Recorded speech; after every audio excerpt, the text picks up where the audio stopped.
വെള്ളാപ്പള്ളി വിവാദം അത് അവസാനിപ്പിക്കുകയാണ് CPI. വെള്ളാപ്പള്ളിയുടെ പരാമർശങ്ങളിൽ പരസ്യ പ്രതികരണങ്ങളിലേക്ക് പോകേണ്ടതില്ല എന്ന നേതാക്കൾക്ക് മുന്നറിയിപ്പ്. തദ്ദേശ തെരഞ്ഞെടുപ്പിന്റെ പരാജയം ഇഴകീറി പരിശോധിക്കേണ്ട എന്നും സ്ഥാനാർത്ഥി ചർച്ചകൾ പിന്നീട് മതിയെന്നും CPI സംസ്ഥാന സെക്രട്ടേറിയറ്റിൽ തീരുമാനം. AK സ്റ്റെഫൻ വിവരങ്ങളുമായി നമുക്കൊപ്പം ചേരുന്നു. സ്റ്റെഫൻ, തെരഞ്ഞെടുപ്പാണ്, യോജിച്ചു പോകണം. 110 ഒരു മിഷനായി കണക്കാക്കി സർക്കാർ ഇറങ്ങുകയാണ്, LDF ഇറങ്ങാൻ പോവുകയാണ്. അതുകൊണ്ടാണ് ഇനി വിയോജിപ്പുകൾ ഉണ്ടെങ്കിലും അത് ഈ ഘട്ടത്തിൽ പറയേണ്ടതില്ല എന്ന ബോധ്യത്തിലേക്ക് CPI എത്തുന്നത്.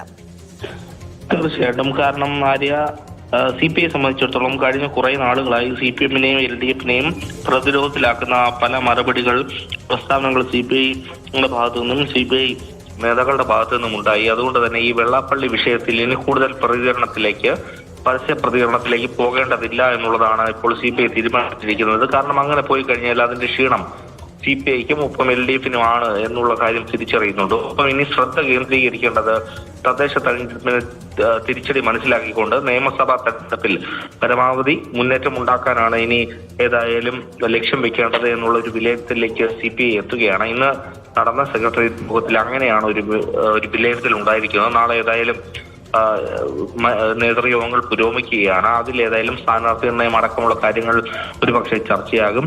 അതോടൊപ്പം ഈ സമകാലിക രാഷ്ട്രീയ വിഷയങ്ങളെല്ലാം തന്നെ ചർച്ചയാകും. ഏതായാലും വെള്ളാപ്പള്ളി വിഷയം CPI അവസാനിപ്പിക്കുകയാണ്. ശരി.